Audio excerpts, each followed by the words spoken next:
Unseen passage या non textual question important इसलिए है क्योंकि 8, 9, 10th, 11th इन 4 क्लासेस के स्टूडेंट्स इसे देख सकते हैं। इसके अलावा अगर आप ऐसा कोई भी एग्ज़ाम दे रहे हैं जहां पर आप लोगों को एक पैसेज दिया होता है, एक पैराग्राफ दिया होता है और उसे पढ़कर आप लोगों ने आंसर्स लिखने होते हैं, तो ऐसे सभी एग्ज़ाम्स के स्टूडेंट्स ये वीडियो देख सकते हैं। सबसे अच्छी बात इस वीडियो की ये है कि अगर आपको दिए गए पैसेज के वर्ड्स के मीनिंग ना भी पता हों, ओके, तब भी आप लोग आराम से ये वीडियो देखकर अनसीन पैसेज का या नॉन टेक्सचुअल पैसेज का क्वेश्चन अटेम्प्ट कर सकते हैं।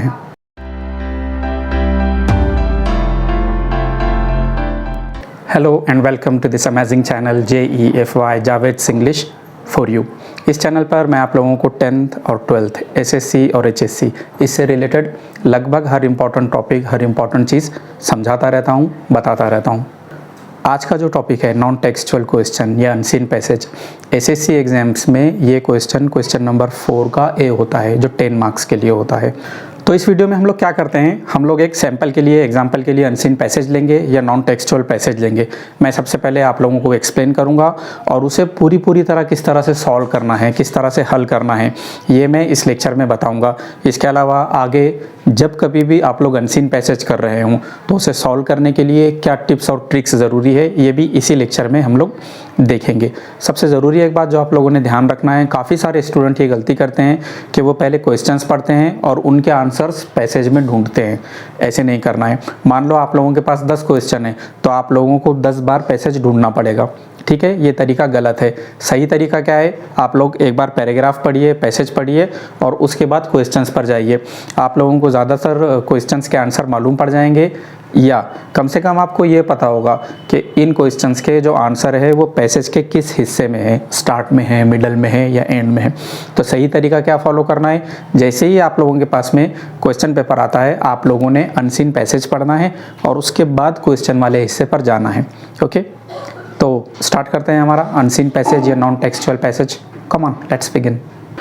तो डियर स्टूडेंट्स, मान लो कि आपके सामने ये वाला क्वेश्चन है, question number 4A। Read the following passage and do the activities. नीचे दिया हुआ पैसेज ये वाला आप लोगों ने पढ़ना है और एक्टिविटीज़ करना है। 10 मार्क्स के लिए है ये। स्टार्ट करते हैं हम लोग। अब देखिए यहाँ पर ये पूरा पैसेज समझने की कोई ज़रूरत नहीं है, जितना आप लोगों को समझ में आया उतना अच्छा है, और कोई वर्ड, कोई सेंटेंसेस समझ में ना आए तो भी चलेगा, ओके। बट पहले पैसेज पढ़ना है हम लोगों को और फिर क्वेश्चंस पर जाना है। स्टार्ट करते हैं हम लोग।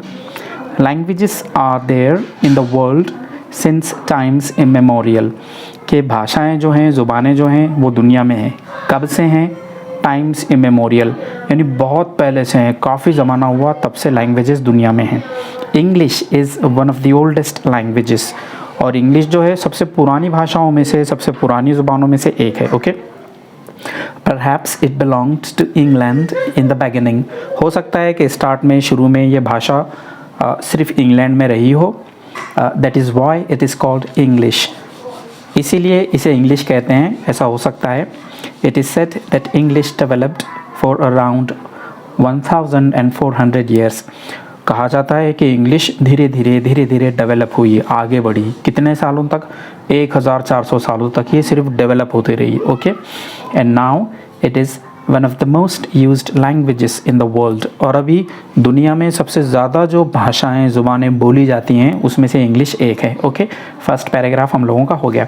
सेकंड वाला है, it is believed that Anglo Saxon people. अब एंग्लो क्या है, सैक्सन क्या है, ये हम लोगों को नहीं पता, इसकी डिटेल में जाना भी नहीं है।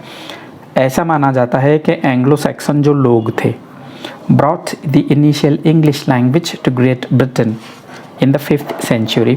तो इन लोगों ने, एंग्लो सैक्सन लोगों ने क्या किया, शुरू की जो इंग्लिश लैंग्वेज थी उसे ग्रेट ब्रिटेन में लाए उन्होंने, यानी इंग्लैंड में लाए इस भाषा को, इंग्लिश को। कब लाए हैं? 5th सेंचुरी में, okay.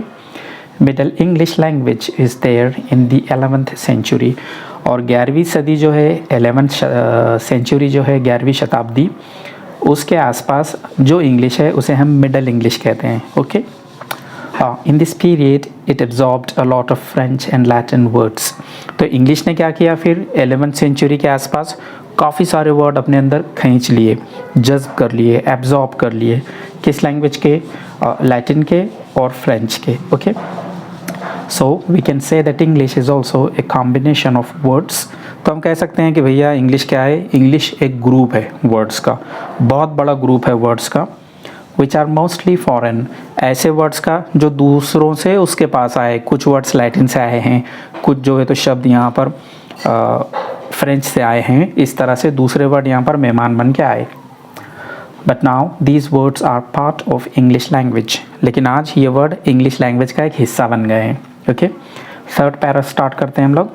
Modern English spread in 17th century, और जो मॉडर्न इंग्लिश है, नई इंग्लिश है, वो 17वीं सदी के 17th सेंचुरी के आसपास दुनिया में फैली। Because in that time a lot of countries were influenced by the British Empire, क्योंकि 17th सेंचुरी में क्या हुआ था, जो ब्रिटिश एम्पायर थी वो ब्रिटिश एम्पायर दूर दूर के मुल्कों तक फैल गई थी, उसका लोगों पर असर पड़ा है। It is become a lingua फ्रैंका in many countries, और इंग्लिश क्या बन चुकी है, एक लिंग्वा फ्रैंका बन चुकी है। अब लिंग्वा फ्रैंका मुझे नहीं लगता इंग्लिश का ही कोई वर्ड है, हो सकता कोई और लैंग्वेज का वर्ड होगा है। ऐसी लैंग्वेज बन चुकी है जिसे दो लोग इस्तेमाल करते हैं। मान लो आपकी मदर टंग मराठी है, मेरी मदर टंग उर्दू है, मुझे मराठी नहीं आती, आपको उर्दू नहीं आती, बट हम दोनों को इंग्लिश आती है, तो इंग्लिश हमारी लिंग्वा फ्रैंका है, यानी इंग्लिश बोल के हम लोग कम्युनिकेट कर सकते हैं, बातचीत कर सकते हैं। Lingua franca is a language which is used by native speakers whose mother tongues are different.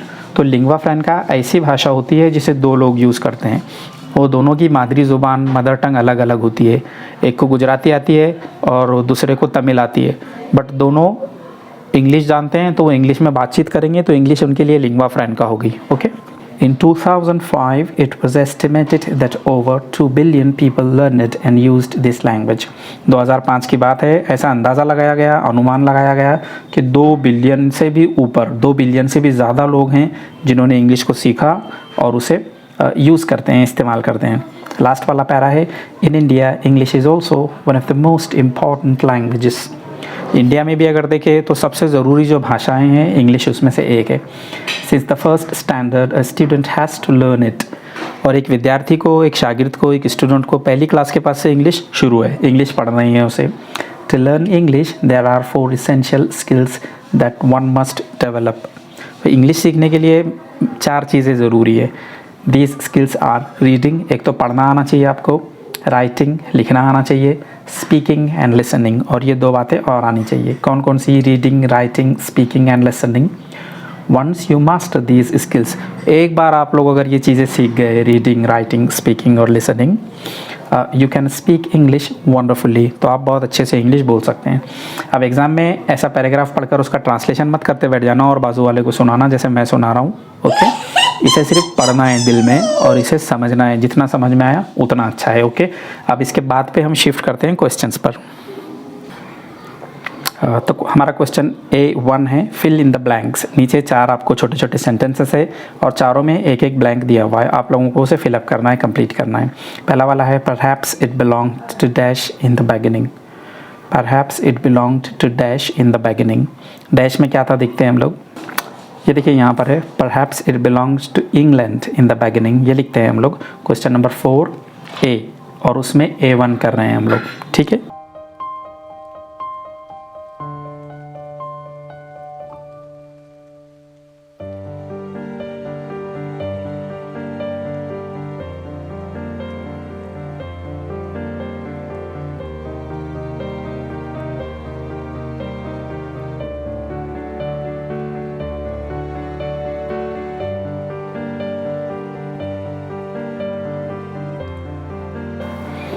ये फर्स्ट में लिखा हम लोगों ने बिलोंग टू इंग्लैंड, इंग्लैंड वाला हमारा आंसर है। दूसरा वाला है, in India dash is also one of the most important languages.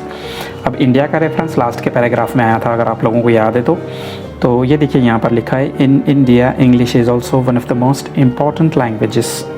ये फ़ायदा है देखिए पहले पैराग्राफ को पढ़ने का, अगर आप लोगों को आंसर याद नहीं भी हुआ तो कम से कम उसकी जगह याद हो जाएगी कि किस सेक्शन में, किस हिस्से में आंसर है। ओके,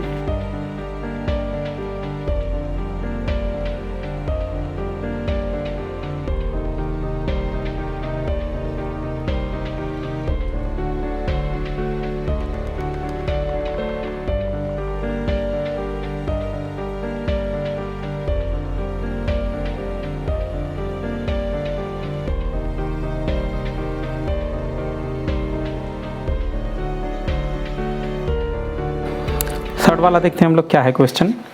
ये रहा, modern English spread in dash century. अब हम लोगों को पता है स्टार्ट में जो है तो बिगिनिंग का दिया था और मॉडर्न का बीच में कहीं तो भी था। ये देखिए, modern English spread in 17th century.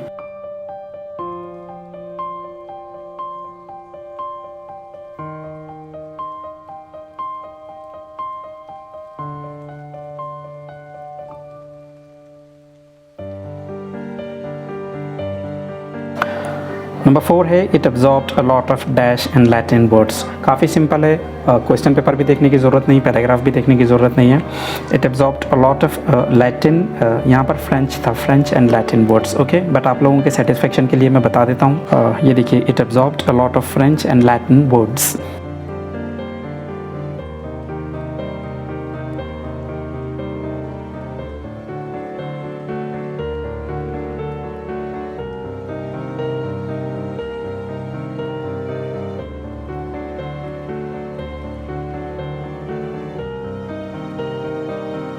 ये A1 हुआ हमारा। A2 देखते हैं हम लोग क्या है।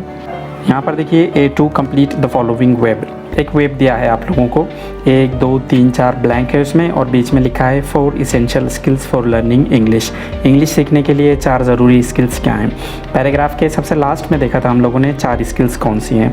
अगर आप लोगों को देखना है तो आप लोग देख सकते हैं यहाँ पर, these skills are reading, writing, speaking and listening, okay. अब यहाँ पर आप लोगों को अगर कोई वर्ड का मीनिंग ना भी पता हो, जैसे कि मैंने लेक्चर के स्टार्ट में बताया, तो चलेगा। सिर्फ ये वर्ड्स उठाने हैं और ये 4 अलग अलग जो खाली जगह हैं, ब्लैंक्स है, रेक्टेंगल्स है, इसमें रख देने हैं। सबसे पहले ऐसा हम लोग वेब बनाते हैं। ये देखिए, सेंटर में लिखा हम लोगों ने 4 essential skills for learning English. और क्या स्किल्स थे वो? Reading, writing, speaking and listening.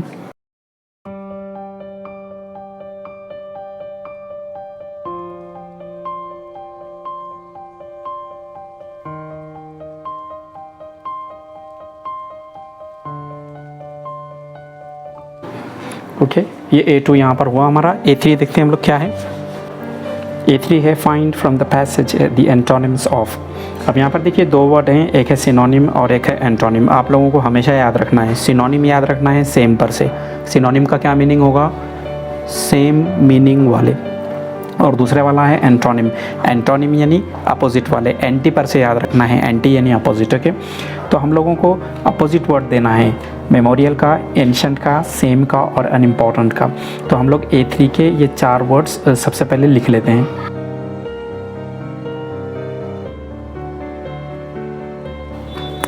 पहला वाला है मेमोरियल। पहली लाइन में वर्ड था हमारा सिंस टाइम्स इमेमोरियल। याद है आप लोगों को? देख लेते हैं हम लोग। ये देखिए, सिंस टाइम्स इमेमोरियल। तो मेमोरियल जो याद रहे, इमेमोरियल यानी याद भी नहीं कब से, बहुत पुराना। यहाँ पर देखिए मैंने क्रॉस लगाया हूँ, गलत का निशान लगाया हूँ, यानी ये मेमोरियल का अपोजिट है।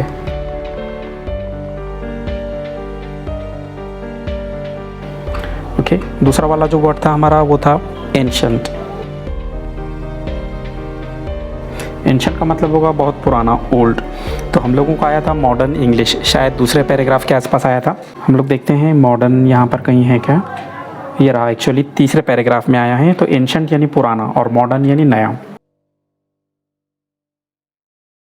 थर्ड जो वर्ड है हमारा वो है सेम। सेम यानी एक जैसे। इसका होना चाहिए डिफरेंट। डिफरेंट कहाँ पर था?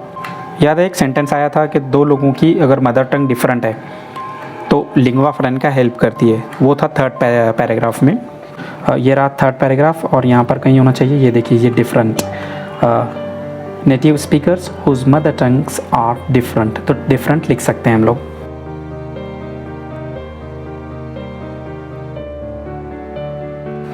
और चौथे वाला और लास्ट वर्ड था हमारा अनइम्पॉर्टेंट। काफ़ी आसान है।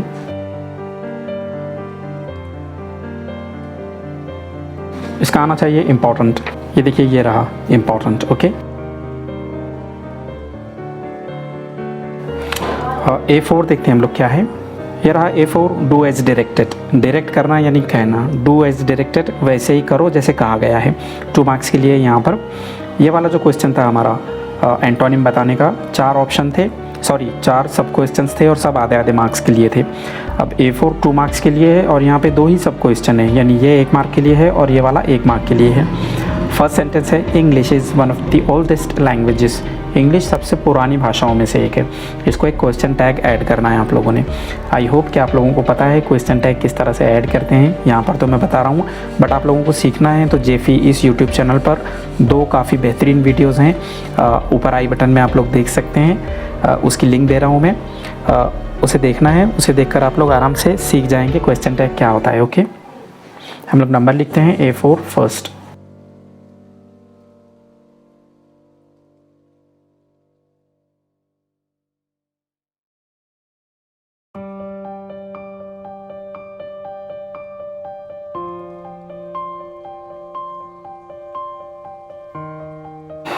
English is one of the oldest languages, इसको क्वेश्चन टैग लगाना था, तो हम लोग क्वेश्चन टैग के लिए सबसे पहले सेंटेंस जैसे का वैसा लिखते हैं।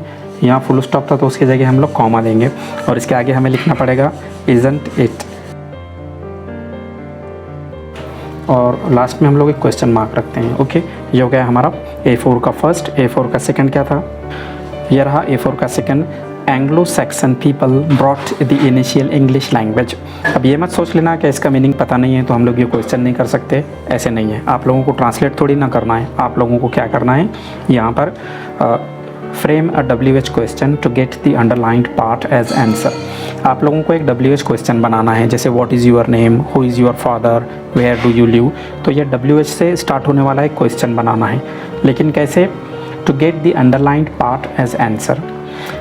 ऐसा WH क्वेश्चन जिसका जवाब एंग्लो सैक्सन पीपल आ जाए।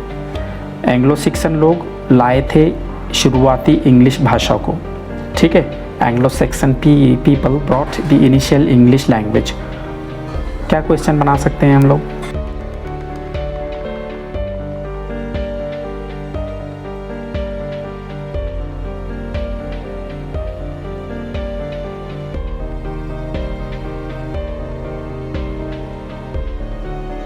अब ये क्वेश्चन है, इसके लिए हम लोग यहाँ पर क्वेश्चन मार्क रखते हैं। Who brought the initial English language, किसने लाया था शुरुआती इंग्लिश भाषा को। इसका ऑटोमेटिकली जवाब आएगा एंग्लो सैक्सन पीपल। ओके, अब सबसे लास्ट है हमारा A5, what all activities would you do to learn a language. अब देखिए व्हाट का मतलब होता है क्या। अगर आपको बोलना है तुम्हारा नाम क्या है तो आप कह सकते हैं व्हाट इज़ योर नेम, लेकिन आपको ये पूछना है कि आपके पास क्या क्या सामान है, तो आप ऐसे नहीं पूछ सकते व्हाट लगेज या what stuff do you have. जब आपको व्हाट यानी क्या इसे डबल पढ़ना हो क्या क्या, तो आप कहते हैं what all stuff do you have, क्या क्या सामान आपके पास है। आप कहाँ कहाँ गए थे, इसकी इंग्लिश ये नहीं होगी वेयर डिड यू गो, इसकी इंग्लिश ऐसे होगी where all did you go. कौन कौन पार्टी में आया था, who all came to the party. तो WH वर्ड के बाद आप लोग ऑल लगाते हैं तो WH वर्ड को डबल पढ़ा जाता है। व्हाट ऑल यानी क्या क्या activities would you do to learn a language. अगर आपको एक लैंग्वेज सीखना है, मान लो इंग्लिश सीखना है, तो आप कौन कौन सी एक्टिविटीज़ करेंगे, क्या क्या करेंगे। आप सिर्फ रीडिंग करेंगे या क्या करेंगे। ये पर्सनल रिस्पॉन्स टाइप क्वेश्चन है, 2 मार्क्स के लिए देख सकते हैं आप लोग। तो 3 4 5 लाइन में इसका बढ़िया सा आंसर हम लोग लिखते हैं। Okay, A5।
ओके, क्या लिखा हम लोगों ने।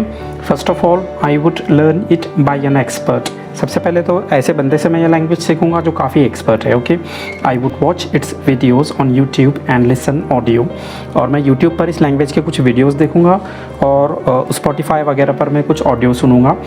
I would spend an hour daily with a person who nose this language, और कम से कम 1 घंटा मैं ऐसे बंदे के साथ बिताऊंगा जिसे ये लैंग्वेज अच्छे से आती हो। I would practice before mirror, और मैं आईने के सामने भी काफ़ी कोशिश करूँगा ये लैंग्वेज कहने की। तो डियर स्टूडेंट्स, आप लोगों के सामने है question number 4 completely A1, A2, A3, A4, A5 पूरे 10 मार्क्स का हम लोगों ने ये अनसीन पैसेज या नॉन टेक्सचुअल पैसेज सॉल्व किया है। तो फ्रेंड्स, ये थी वो वीडियो जिसमें मैंने बताया हूँ अनसीन या नॉन टेक्सचुअल पैसेज किस तरह से सॉल्व करना है। वीडियो को लाइक, कमेंट और शेयर करें और चैनल को सब्सक्राइब करके बेल नोटिफिकेशन को ऑन करें। मिलते हैं जल्दी ही नेक्स्ट लेक्चर में। Thank you.